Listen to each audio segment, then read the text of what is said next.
Bismillahirrahmanirrahim. Assalamualaikum warahmatullahi wabarakatuh. Bismillah, alhamdulillah, wassalatu wassalamu ala asyrofil anbiya'i wal mursalin wa ala alihi washabihi ajmain. Amma ba'du.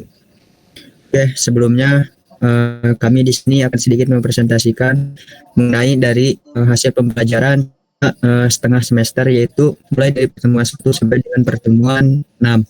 Nah, di sini saya dari bersama teman-teman di kelompok 9 akan menjelaskan mengenai tentang pembelajaran basis data yang telah dilaksanakan beberapa minggu ke belakang. Baik, di sini kami beranggotakan 3 orang, saya sendiri Yandi Apiansa, kemudian juga ada teman saya Tobi Mukrobin Jinan, dan satu lagi Cindy Sawatu Jakia. Demi mempersingkat waktu, marilah kita bersama-sama untuk menyaksikan atau memperhatikan materi yang akan disampaikan oleh Cindy Sawatu Jakia. Padanya saya persilakan. Nah, oke, baik. Pada pembahasan kali ini saya akan membawakan 3 pembahasan. Yang pertama konsep dasar, yang kedua tujuan dan pemanfaatan, dan yang ketiga sistem dan komponen. Yang pertama konsep dasar. Nah, di dalam konsep dasar ini ada definisi. Definisi dari basis data sendiri adalah kumpulan data yang saling berhubungan di organisasi untuk kemudahan penggunaan, menghindari redundansi.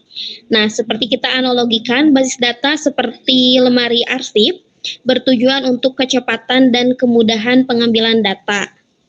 Contoh kasusnya, Word atau Excel tidak otomatis berarti sudah menerapkan basis data, perlu struktur dan pemilihan datanya.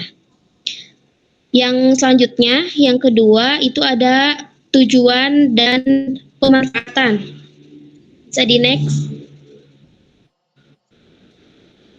Nah, di tujuannya yang pertama ada kecepatan dan kemudahan akses, yang kedua efisiensi ruang penyimpanan, yang ketiga keakuratan, ketersediaan, dan kelengkapan, yang terakhir adalah keamanan dan kebersamaan atau multi-user.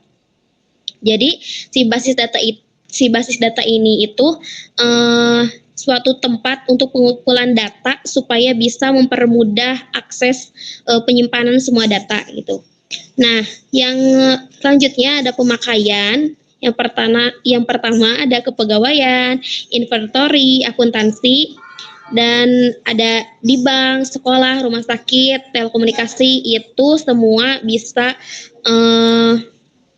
menggunakan basis data supaya datanya bisa tersimpan dengan baik. Nah, yang selanjutnya ada sistem dan komponen. Next. Nah, sistem basis datanya itu ada hardware, OS, database, DBMS, user, opsional, dan software. Nah, bahasa di dalam basis data itu ada 2. Yang pertama ada DDL, yang kedua ada DML. Nah, DDL ini untuk membuat struktur datanya. Nah, si DML ini insert, delete, update data gitu. Nah, yang terakhir ada struktur DBMS, file manager, database manager, queue processor, DMI, pre-compiler, DDL compiler. Segitu aja yang bisa saya dapat sampaikan. Selebihnya saya kembalikan ke moderator. Baik, selanjutnya saya akan menjelaskan materi pertemuan ke-3 dan ke-4, yaitu pengantar sistem basis data dan Entity Relationship Diagram IRD.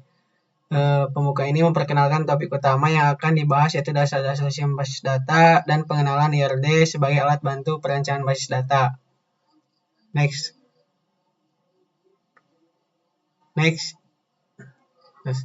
Apa itu sistem basis data? Basis data adalah kumpulan data terstruktur yang disimpan secara elektronik, dirancang untuk mengelola data secara efisien dan aman.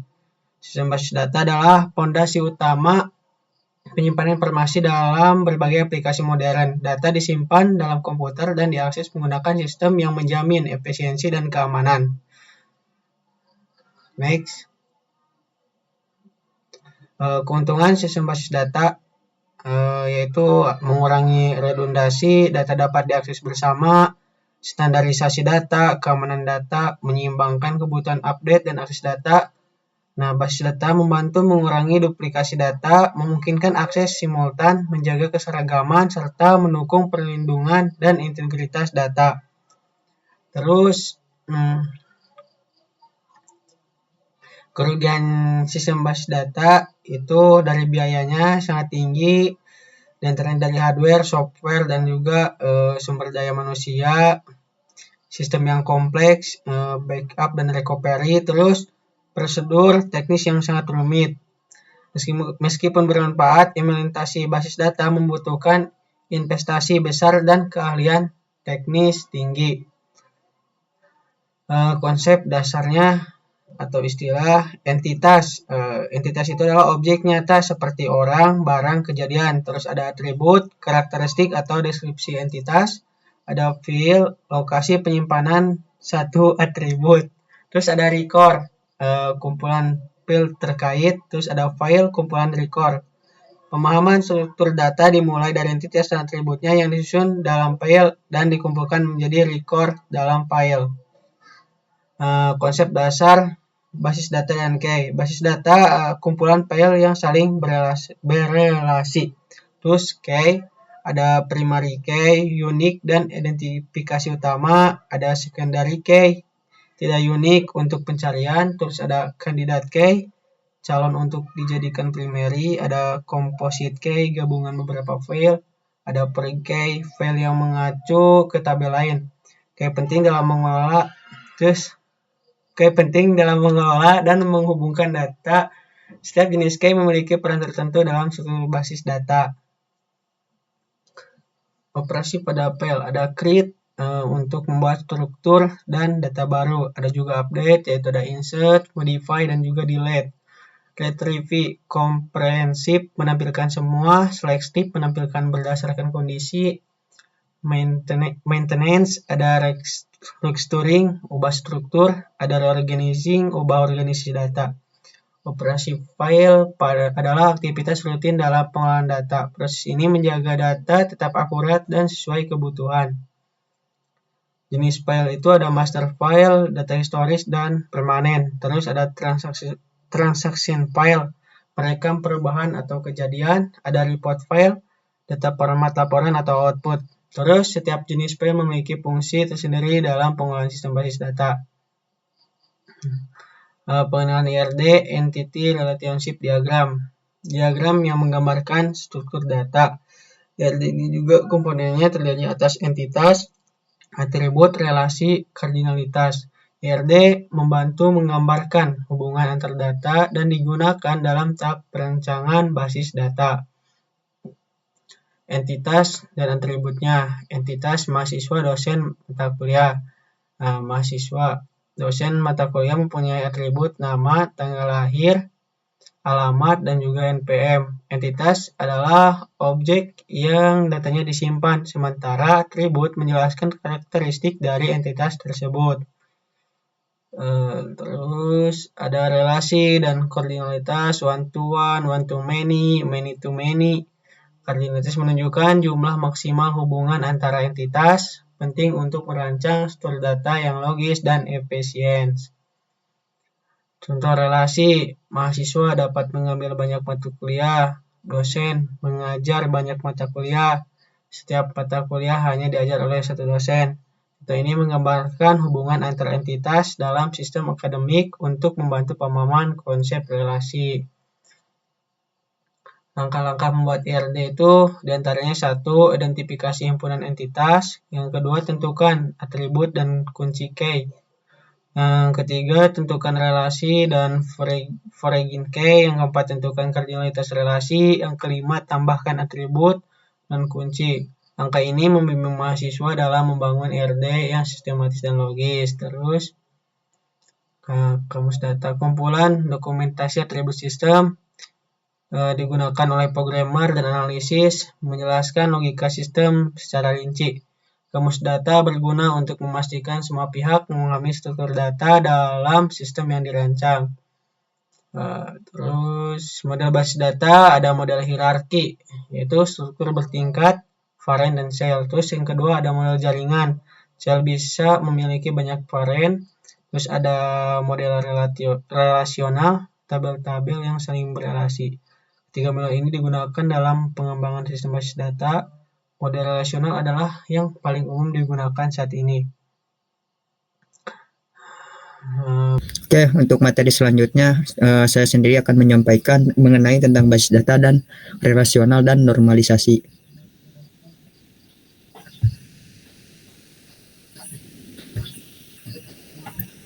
Nah, yang pertama yaitu ada model relasional dan database relasional, yaitu adalah suatu model database yang terdiri dari beberapa tabel berdimensi, yaitu dua disebut relasi atau tabel dengan masing-masing relasional atau relasi yang tersusun atas tuple atau baris dan atribut kolom untuk menggambarkan sebuah database.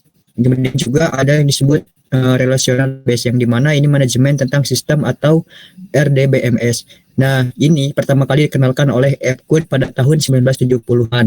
Nah, model relasional ini adalah dominan karena hampir semua penjual perangkat lunak database menawarkan produk perangkat lunak relasional database atau manajemen sistem, yaitu RD atau RDBMS.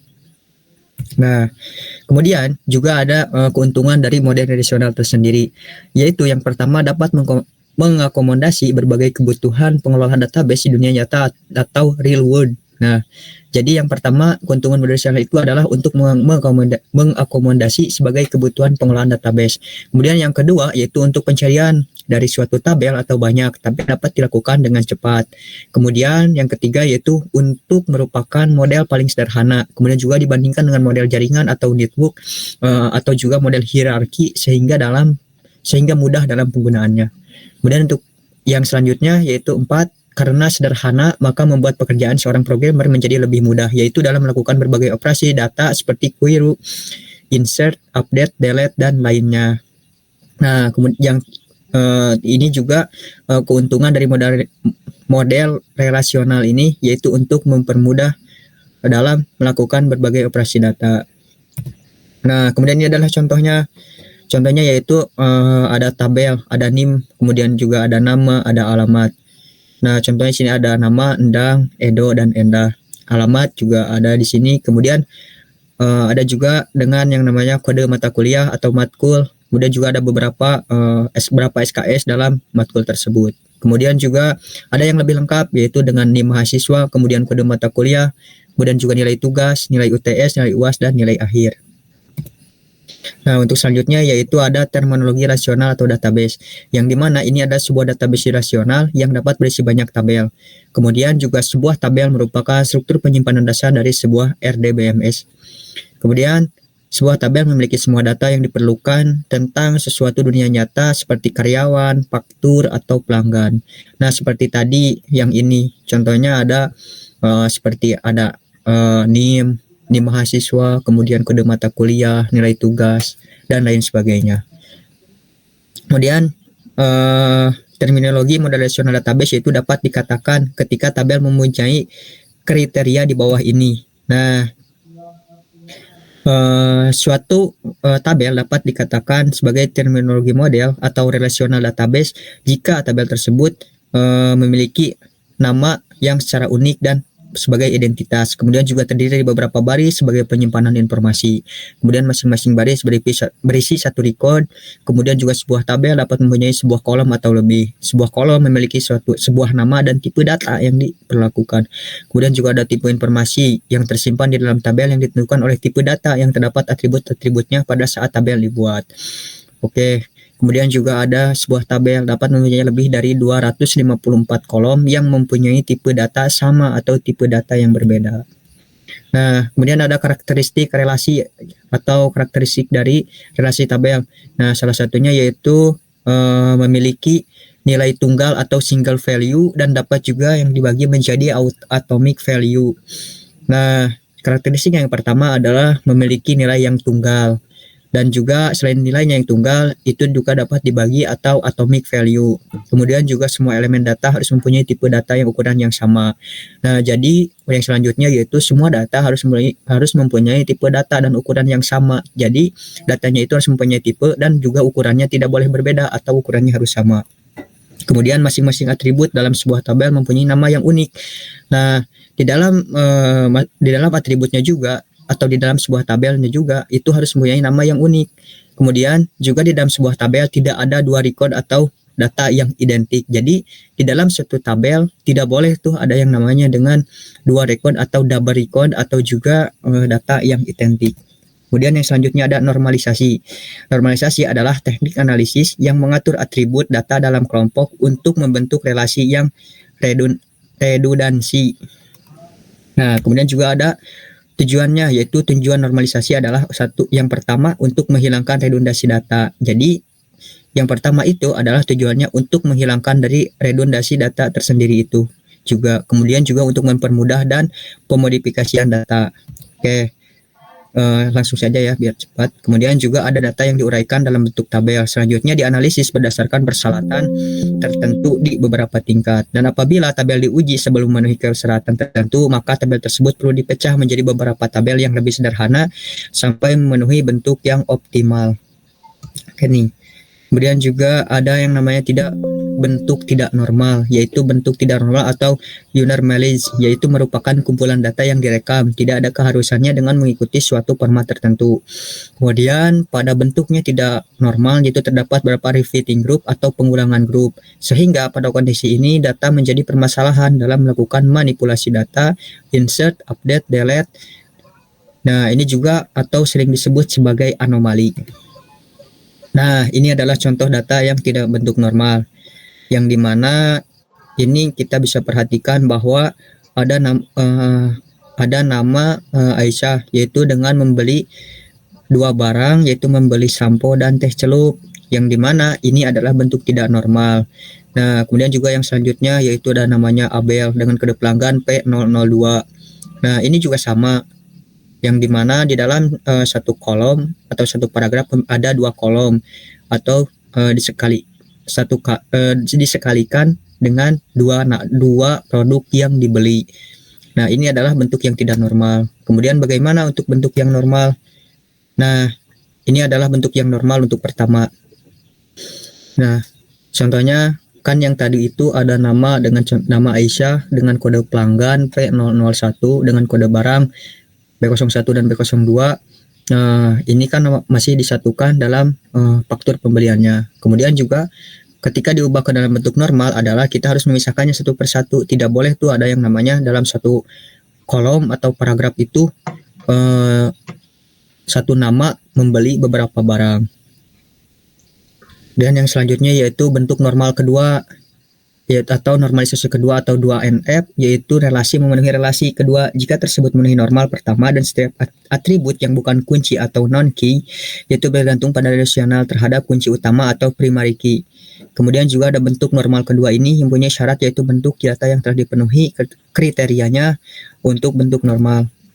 Nah, bentuk normal kedua yaitu atribut bukan kunci haruslah bergantung secara fungsional pada kunci utama atau primary key. Kemudian sehingga juga untuk membentuk normal kedua haruslah sudah ditentukan dalam kunci file. Nah, ini adalah bentuk normal yang kedua. Ini dipisahkan ya antara kode pelanggan dan juga nama pelanggan. Itu yang tadinya satu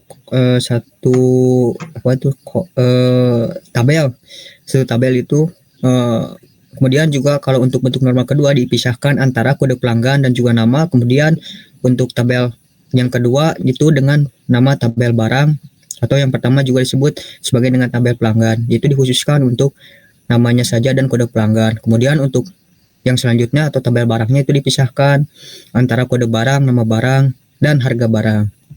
Dan selanjutnya yaitu bentuk normal ketiga, yaitu normalisasi ketiga, bentuk suatu relasi memenuhi normal ketiga dan jika hanya tersebut memenuhi normal kedua dan setiap atribut bukan kunci atau non-key tidak mempunyai paratisme fungsional atau dependensi kepada unit atau utama primary key.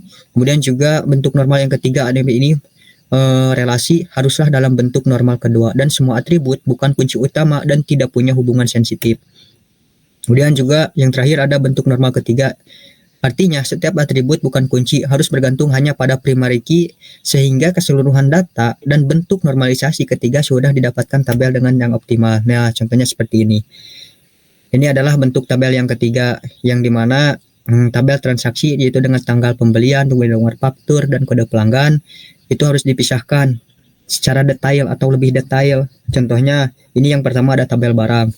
Seperti yang tadi, kita harus memisahkan antara kode barang, kemudian nama barang, dan harga di dalam satu tabel.